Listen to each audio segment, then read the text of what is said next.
Hola, ¿cómo estás? Quiero brindarte un gran y cariñoso saludo. En esta oportunidad, nuevamente, quizás tampoco soy tan protocolar para decir las cosas, pero quiero agradecerte esa confianza y ese cariño que tienes para poder mirar las cosas desde otra perspectiva. Hemos tratado de hablar acerca de las misiones, de lo importante que la iglesia, tú y yo, no una organización, no mi denominación ni la tuya, sino que nosotros como Cristo, como representantes de Cristo, como testigos de Cristo, siendo la iglesia, podemos ser misioneros y evangelísticos. Y desde ahí hemos estado hablando acerca de la importancia que la iglesia se involucre en la acción misionera. No podemos ser una burbuja, no podemos ser una caja, cuatro paredes que no se mueve de ahí.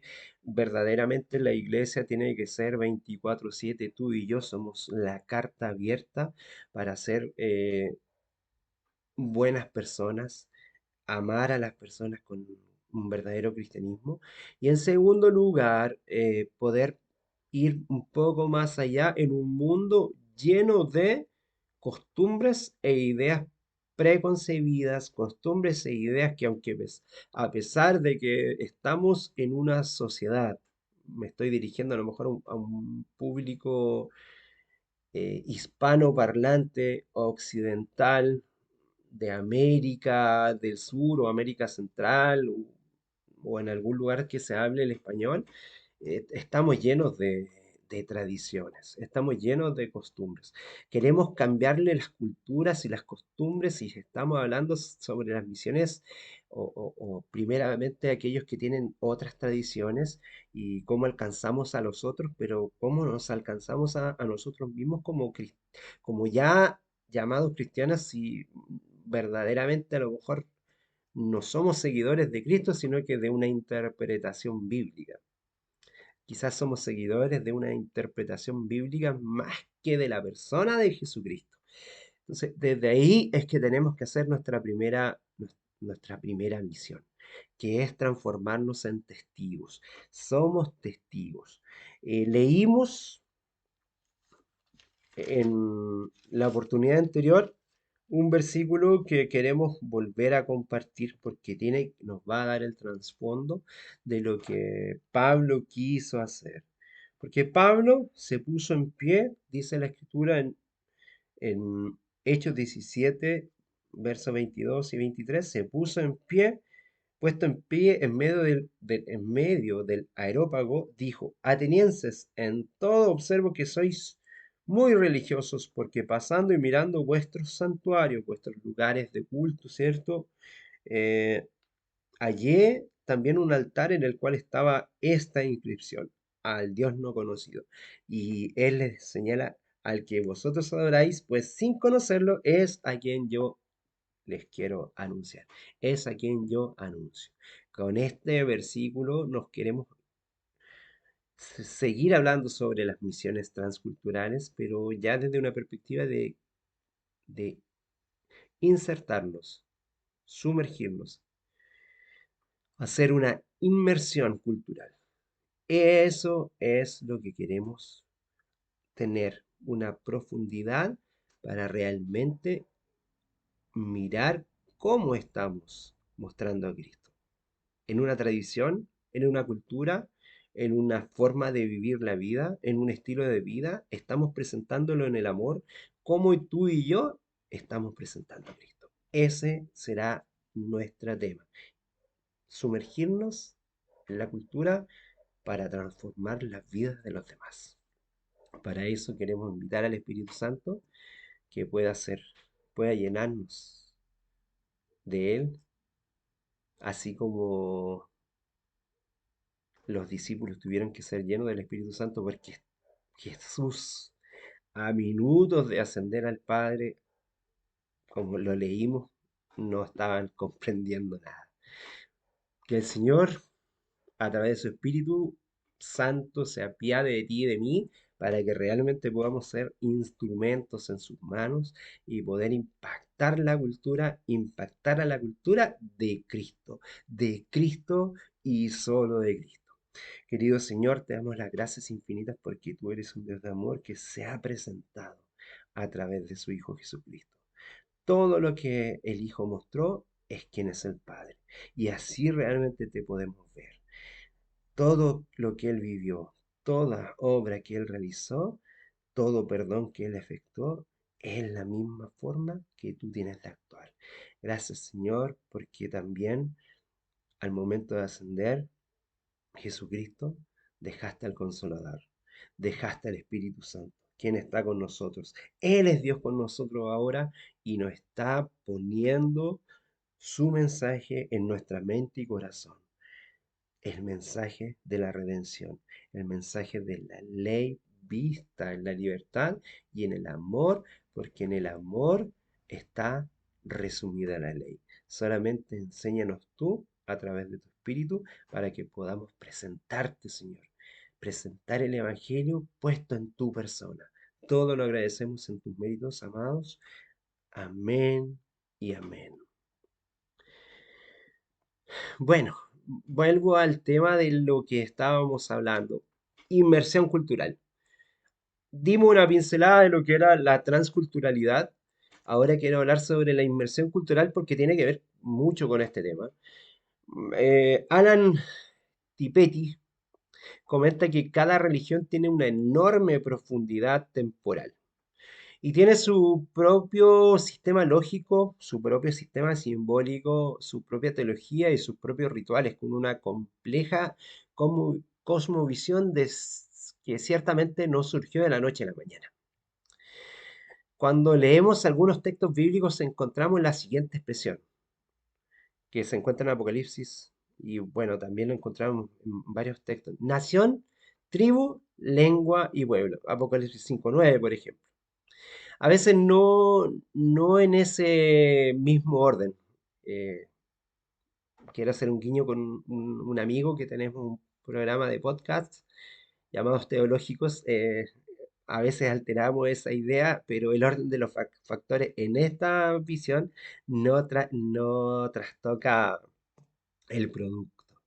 Nación, tribu, lengua, pueblo, pueblo, lengua, tribu, nación, lengua, tribu, pueblo, no importa. El Señor nos quiere a ti y a mí como misioneros. Esta expresión nos lleva a entender que hay un anhelo en todos los pueblos esperando el anuncio del Evangelio porque es el anhelo de la libertad en el amor en Cristo. La necesidad de los misioneros en la actualidad cuanto a la preparación para la obra misionera se dirige a estudiar un trasfondo cultural y religioso de cada pueblo. No solamente conocer el Evangelio en una persona que es la persona de Cristo, también conocer a quién vamos a dirigir nuestro mensaje.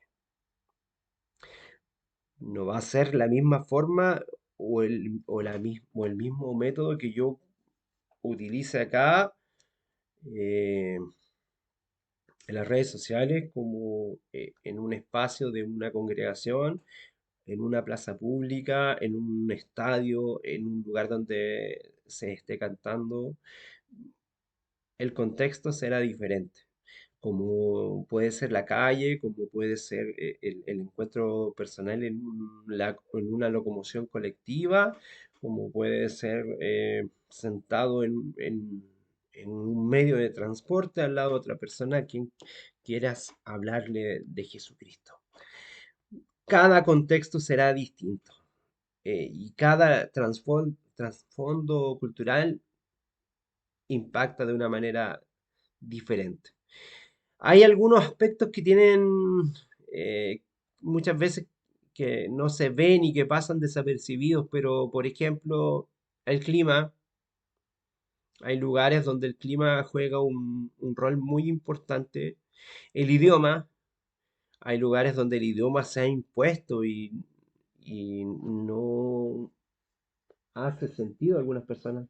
La comida, la forma en que cada cultura trata la importancia del trabajo, detalles importantes que pueden ser y deben estar para ser observados por quienes se dedican a la acción misionera. Y que no solamente el misionero que es contratado, pagado o, o, o asalariado para esa misión, que puede ser de tu denominación o de la mía, sino que cada misionero que somos nosotros también.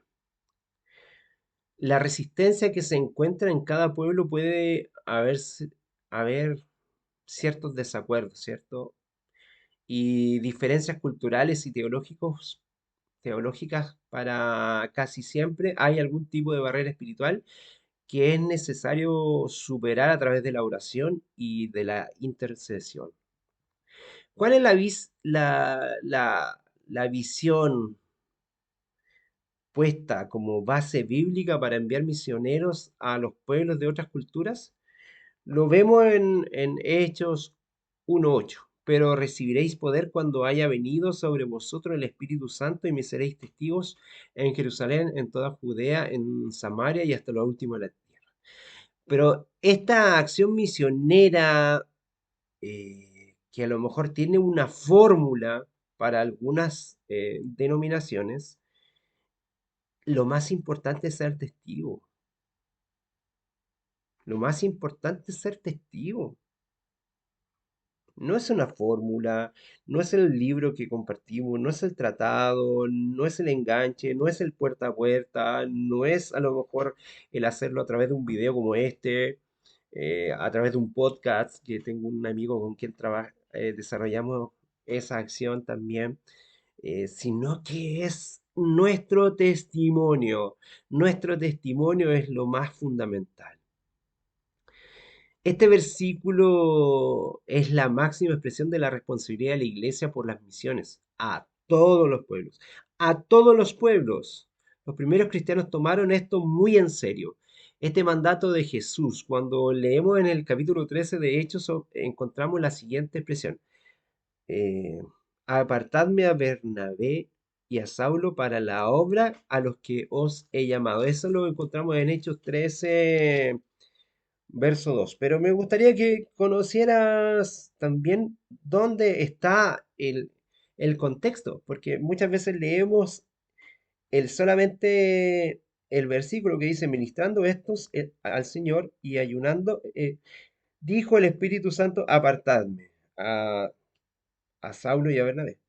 Pero mira lo que había antes, en el versículo 1 dice, había entonces en la iglesia que estaba en Antioquía, donde llegó el mensaje, lo mencioné hace un tiempo atrás, en los mensajes anteriores que comenzamos esta serie, de que por la persecución cristiana, por lo que experimentó el diácono Andrés, los cristianos empezaron a esparcirse y muchos cristianos empezaron a hablar antes que Pablo, antes que Pedro, cristianos, seguidores de Jesús, anónimos, que no conocemos su nombre, no aparecen en la Biblia, empezaron a hablar en Cirene, en Antioquía, en Chipre y en otros lugares. Empezaron a hablar no solamente a los judíos que estaban ahí, y no solamente a los prosélitos también, sino que a los griegos, a las personas que eran de esos lugares, les empezaron a hablar de Cristo.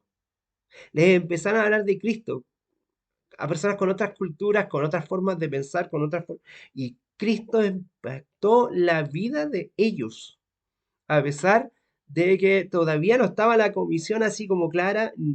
Dice, pero en este momento, dice, ya en Antioquía había profetas y maestros, entre ellos Bernabé, Simón, el que se llamaba Níger, Lucio de Cirene, hijo de Simón de Cirene, Namaén, el que se había criado junto con Herodes, el tetrarca. Imagínate, mira las personas que habían aquí, eh, hombres como que eran profetas y maestros, que pasan desapercibidos y que solamente a lo mejor son citados en uno, dos o tres versículos, a todo reventar en la Biblia, pero Lucio de Cirene era hijo de Simón de Sirene, quien llevó la cruz de Cristo. Impactó tanto la vida de Simón de Cirene, que era un prosélito, ¿cierto? Cirene, una parte en África, que cuando volvió a su tierra impactó el mensaje de Jesucristo en su vida y en el lugar que él llevó, donde él, que impactó la vida de su hijo y su hijo se transformó en un líder cristiano. Manaén, quien fue criado junto con Herodes. Cómo alguien que fue criado junto con Herodes se transforma en un cristiano poderoso, líder, profeta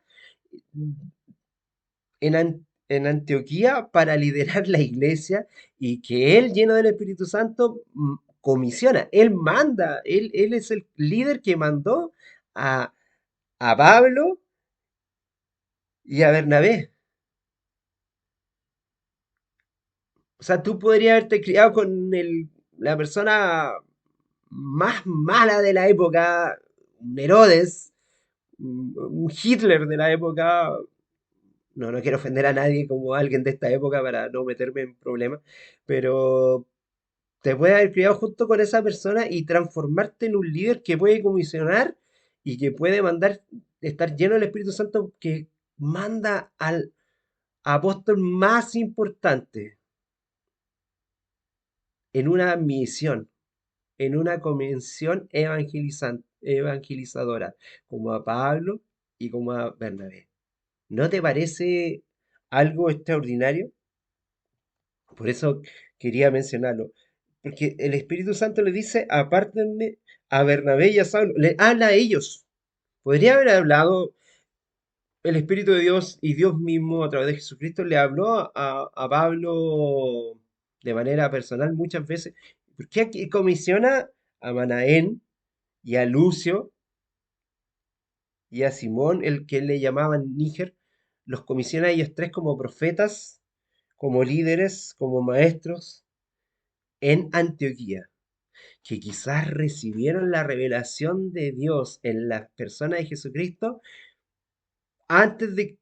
Aquí está claro que antes de que Pablo empezara su misión evangelizadora, su misión hacia los gentiles, ya habían gentiles como estos que están aquí, que están mandándolo a él a hacer la obra.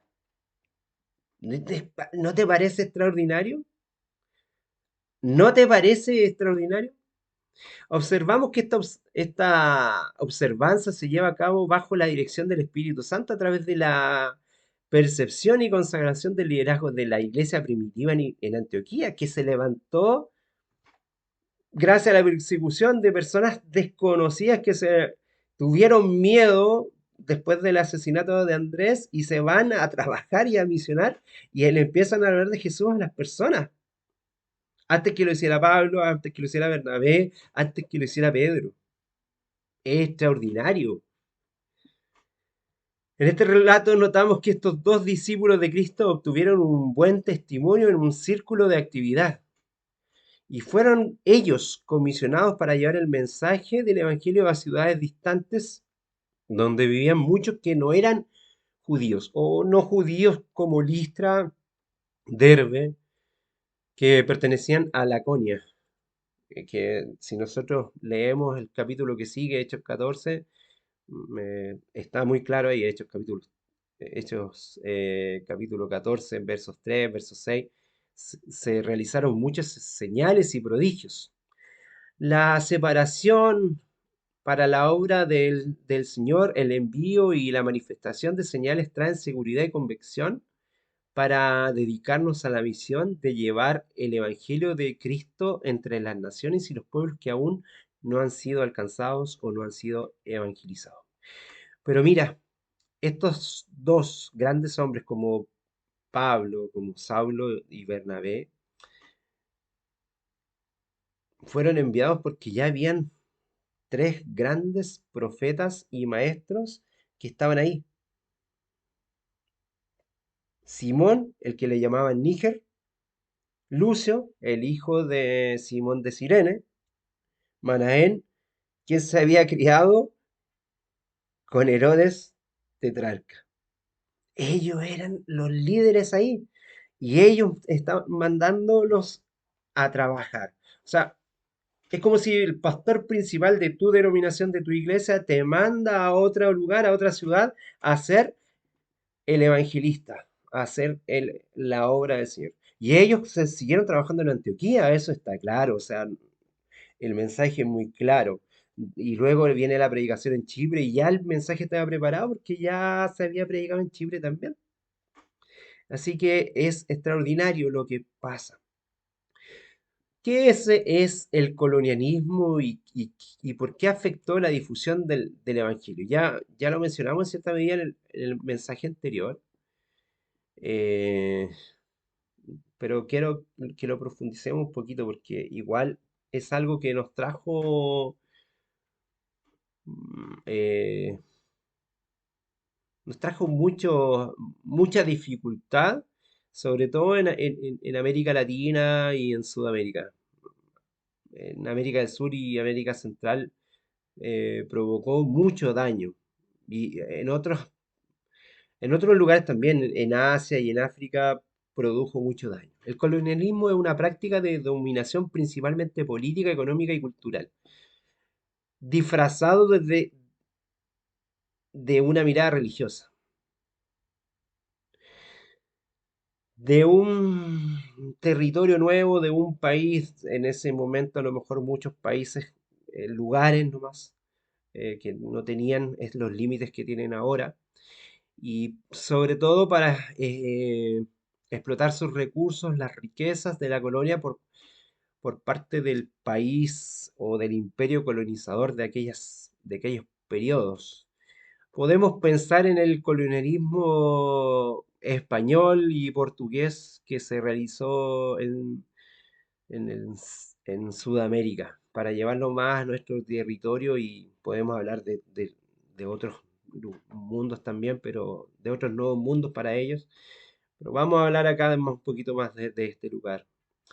Esto comenzó principalmente eh, a partir del descubrimiento de Colón en 1492. Los españoles fueron en busca de oro al Nuevo Mundo. Ese era su interés y de otros recursos que también habían.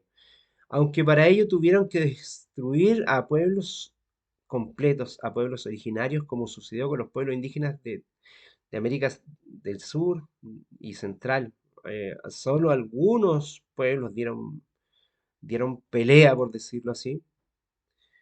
Por otra parte, también no solamente los españoles, sino que los portugueses también llegaron en busca de riquezas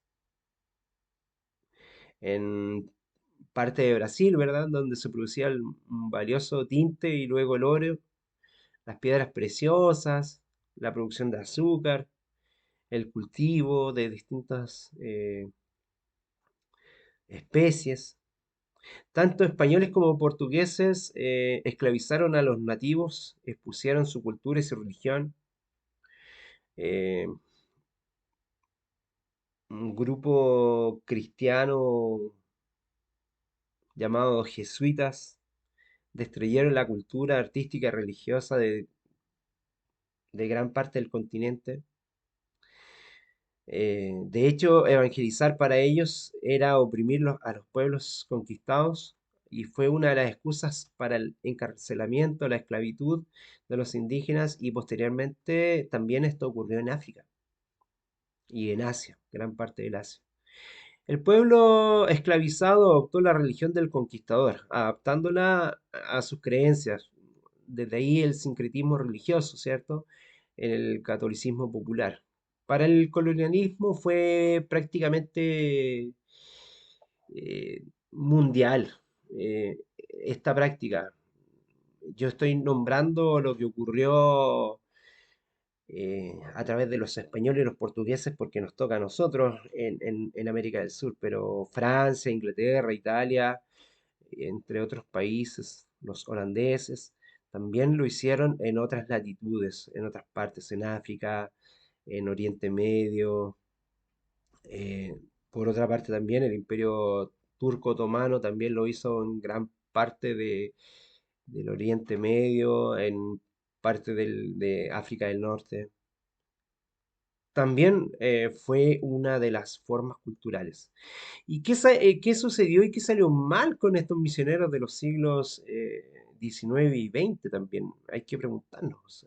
Creo que es muy importante. El siglo XIX fue el gran siglo de las misiones protestantes. Ya se había avanzado después de un tiempo y los cristianos, después de Lutero, salen de, mucha- de muchas de las tradiciones mal entendidas para tomar otras, porque también no, tenemos que reconocer que las misiones protestantes en muchos sentidos también se equivocaron. En el siglo XIX fue un siglo de las misiones protestantes y se organizaron sociedades misioneras, por ejemplo. Dios levantó grandes misioneros como William Carey en la India, quien también hasta el día de hoy es recordado. Pastor bautista mm, potente y tremendo. Hudson, Hudson Taylor también, quien desarrolló una misión en el interior de China. David Livingstone en el África. En el siglo XX tenemos, por ejemplo, a Cameron Towser con la asociación Wycliffe, a Don Richardson en Papúa Nueva Guinea, a Jim Elliot y Nate Said en la Operación Auca en Ecuador.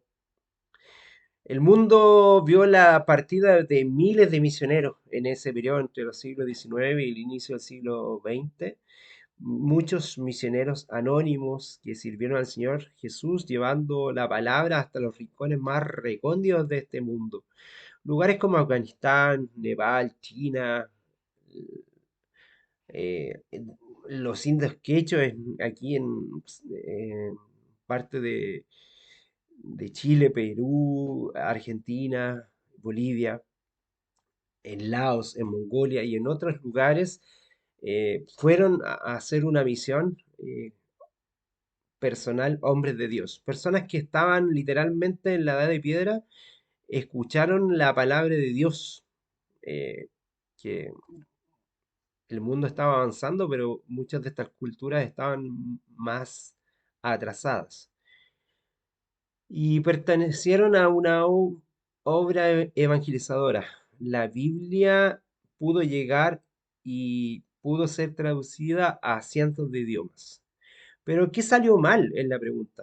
Porque aunque un gran número de hombres de Dios llevaron el Evangelio ya de otra forma, no desde una mirada colonialista, algo salió mal. Y aquí es donde tenemos que hacer también una reflexión. Muchos misioneros impusieron su cultura y forma de vida a los nativos, no respetaron la cultura. Cristo fue tan respetuoso de la cultura. ¿Escuchaste alguna vez a Cristo teniendo un encuentro con una persona de otra cultura a que dejase su cultura? Cuando se encontró con una samaritana, con una sirofenicia,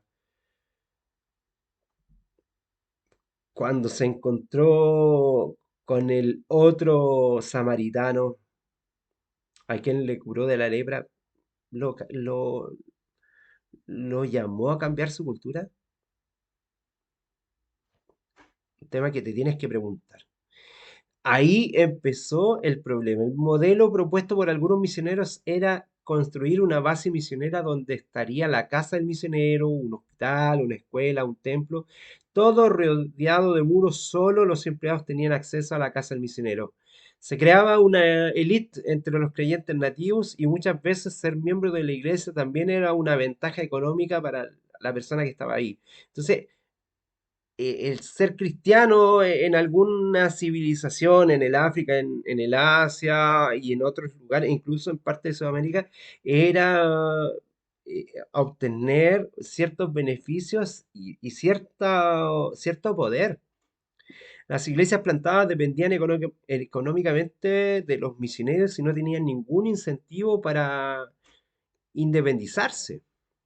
Aunque había misioneros que no aprobaban que el modelo de la iglesia fuera un brazo de colonialismo, ellos eran minoría. La gran minoría de las agencias europeas enviaron a sus misioneros como agentes de colonialismo disfrazado. Deberíamos comenzar por establecer algunas estaciones en el interior de las cuales puedan operar tanto el comerciante como el misionero, así lo miraban algunos. Por ejemplo, el canciller alemán von Caprivi en 1890 hizo esa afirmación.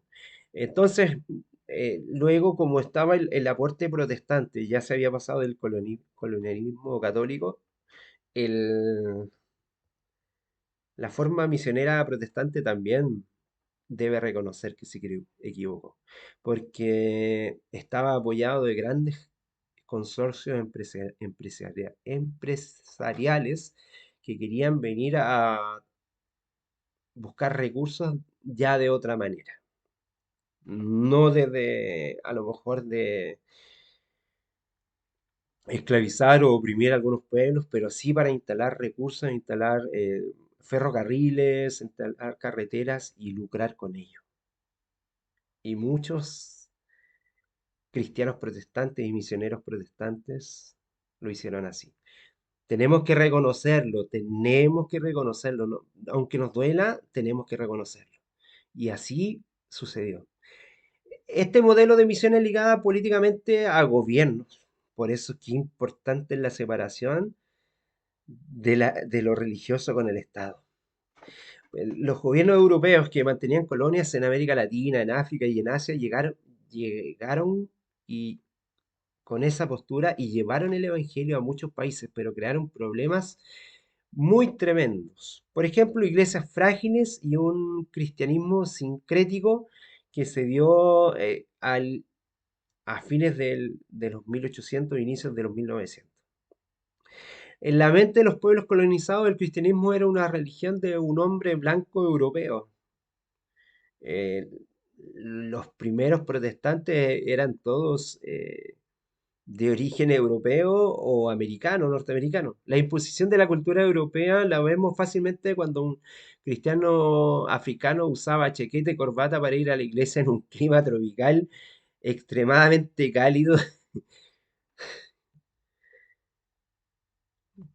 que es una ridiculez. Perdóname que lo diga, o sea, ver a una persona con 50 grados de calor, con corbata, terno y chaqueta, y que hasta el día de hoy se ve.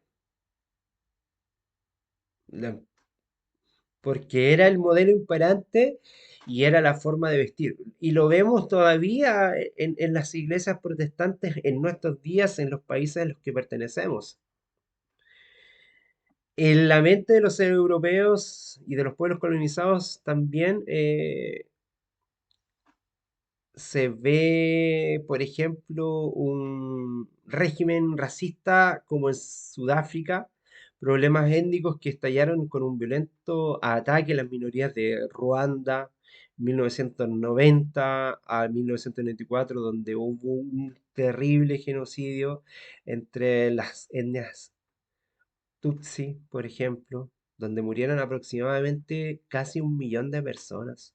El colonialismo europeo protestante, y tenemos que hacer cargo de ello, habiéndose vinculado a las misiones de las iglesias protestantes, principalmente creó una barrera para la evangelización de los musulmanes en nuestros días. Siempre hubo quienes prepararon el terreno para que llegara alguien con el mensaje del Evangelio. Existen testimonios sobre la historia de los siglos XIX y XX en países como China, India, Corea del Sur, Alemania, Ecuador, Sudáfrica, entre otros lugares. Pero hay relatos y episodios de misioneros que tuvieron experiencias difíciles y terminaron sin avanzar en la evangelización por no tener un respeto, por no tener un cuidado y no mirar a las culturas el- desde la perspectiva que tenían que trabajarse. En culturas distintas a las suyas. Hubo quienes se propusieron cumplir la misión sin darse cuenta de la necesidad de prepararse mejor para cumplirla, por otro lado. En el libro de los Hechos se relata una discusión entre Pablo y Bernabé sobre la actitud de Juan Marcos, de Marcos, quien después en el momento en que cumplían la misión en tierras extranjeras. Eso está expresado en Hechos 15, entre los versículos 36 y 41. Pero a lo largo de los años, Pablo le pide a alguien que le traiga a Marcos de regreso porque sería útil para la obra. O sea, primeramente, eso se ve en 2 Timoteo 4:11, primeramente se da cuenta que Juan Marcos, o Marcos, que es el escritor del Evangelio del Evangelio de San Marcos, no estaba preparado en ese momento. Tuvieron que pasar un tiempo, un par de años para que pudiese avanzar.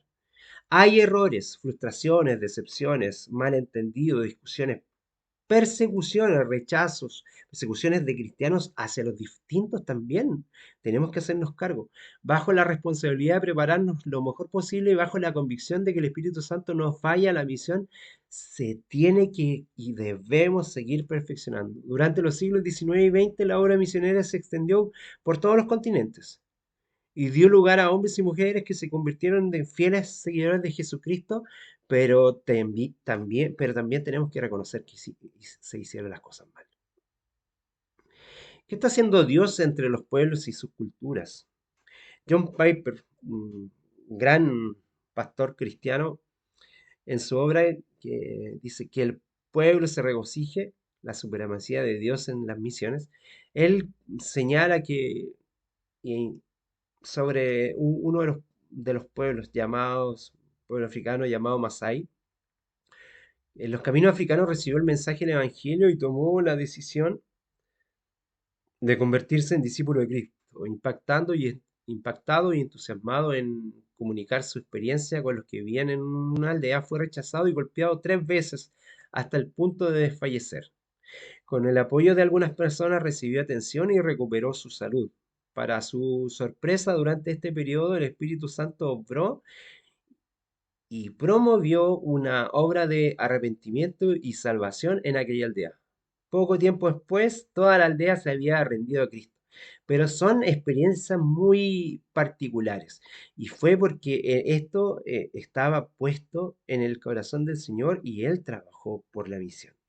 Cuando leemos el capítulo 19 de Hechos, encontramos una buena referencia para analizar lo que sucede en la cultura o en una cultura cuando el Evangelio de Cristo produce cambios en los oyentes. Por ejemplo, si miramos el relato de Hechos 19, desde el verso 17 al 19, dice, esto fue notorio a todos los que habitaban en Éfeso. Así los judíos como griegos tuvieron temor todos ellos y era magnificado el nombre de Jesús, del Señor Jesús. Y muchos de los que habían creído venían confesando y dando cuenta de los hechos. Asimismo, muchos de los que habían practicado la magia trajeron sus libros y los quemaron delante de todos. Eso sucedió en Éfeso, porque el Espíritu Santo pudo convencer. La obra es del Señor. Tú y yo somos meros instrumentos. Cuando tú y yo nos consideramos que somos nosotros los que tenemos la visión, todo, como decimos acá en Chile, un chilenismo, todo se irá a las pailas. Un dicho muy popular. Como todo se irá al fondo de una olla o una paila donde se fríen huevos. El hecho de que las personas quemen públicamente los libros es una demostración del impacto del Evangelio. Cómo el Evangelio impacta en la cultura también, ¿cierto?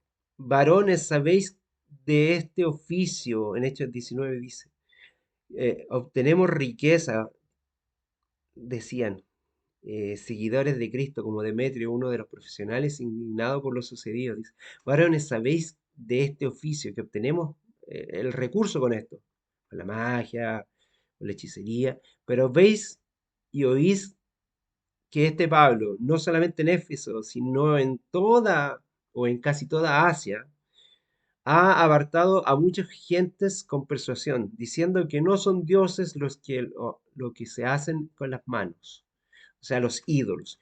Y no solamente hay peligro de que nuestro negocio venga a desacreditarse, sino también que el templo de la gran diosa Diana sea estimada en nada y comience a ser destruida la majestad de aquella a quien venera toda Asia y el mundo entero. O sea, este defensor de su cultura no estaba comprendiendo, no estaba comprendiendo. Eso lo vemos en Hechos 19, del 25 al 27, que esta persona dice, Este Pablo nos está destruyendo nuestro negocio, nos está, nos está en el fondo destruyendo nuestra cultura, está destruyendo quiénes somos, está quitando de nuestras manos lo que realmente somos. Este hombre llamado Demetrio, ¿cierto? Que hacía la plaza, que hacía de plata una especie de templos, de construcciones donde se adoraba a la diosa Diana, él quiere defender esta postura.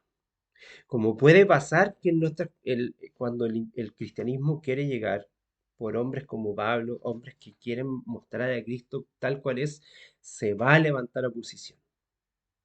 La gente va a querer defender su cultura. Y así este hombre estaba atacado porque estaban atacando su forma de vivir, su forma de pensar, su forma de... Y él era un adorador de la diosa Diana, que para él era grande Diana dentro de los efesios, decía. Entonces, grandes Diana de los efesios, eh, eso lo podemos encontrar. Y te vas a encontrar que en las distintas culturas, si nosotros no vamos claramente con un objetivo, con el amor preciso, personas van a querer defender lo que ellos conocen, lo que ellos entienden y lo que ellos defienden de su cultura. Pues hay que ser muy cuidadoso y muy respetuoso, ser como Pablo. Varones atenienses, me doy cuenta que ustedes en este aerópago tienen un lugar para un Dios desconocido. Ese Dios les voy a presentar yo. Mira qué sabio, mira qué sabiduría la de Pablo. Sabiduría puesto por el Espíritu Santo, pero principalmente también, no, sin desconocer la obra del Espíritu Santo en la vida de Pablo, un hombre muy atenado que conocía la cultura. Si tú no conoces la cultura y quieres llevar un mensaje de salvación a las personas, quizás te encuentres con oposición. Cuando Jesús le dice a Pedro que él era quien iba a edificar la iglesia en Mateo 19:8, dice, y yo también te digo que tú eres Pedro y sobre esta roca edificaré mi iglesia y las puertas del Hades no prevalecerán contra ella. Es el Señor, es el Espíritu Santo quien día a día trae a las personas a la iglesia. Nosotros muchas veces nos estresamos, nos complicamos, nos ponemos metas, nos ponemos ambiciones, nos ponemos ciertas rutas, ciertos caminos para hacer un trabajo evangelizador, pero lo principal es que tú y yo estamos llamados a ser testigos. Que el Señor te bendiga y te dé la claridad para hacer una misión, ya sea dentro de tu cultura o una misión transcultural, que sea el Espíritu de Dios quien te dirija y no encuentres oposición si lo estás haciendo mal. Que el Señor te bendiga grandemente. Gracias y paz.